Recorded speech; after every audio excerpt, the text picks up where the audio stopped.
In Mark chapter 4, verses 35 to 41, we read about how Jesus calmed the storm. It says in verse 35, "When evening came, Jesus said to his disciples, 'Let us go over to the other side.' Leaving the crowd behind, they took him along as he was in the boat.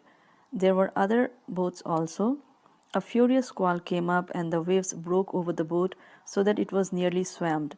Jesus was in the stern, sleeping on a cushion.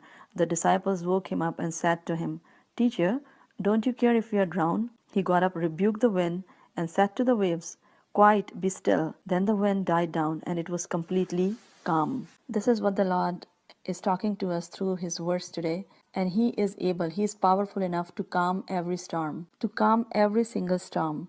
And the most important thing that we find in this passage is that even though Jesus was in the midst of the storm, but he was able to sleep in the boat. He was sleeping in the boat because he had the peace of God inside of him, the peace that flows from the throne of God that enabled Jesus to sleep even though he was in the midst of the storm.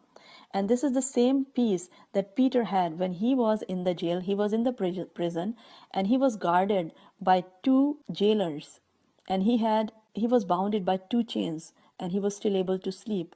And the same peace Paul and Silas had when they were thrown into the prison, but they were able to praise and worship the Lord. So this is the peace that is eternal in nature, that comes down from above, that comes down from the throne of Father.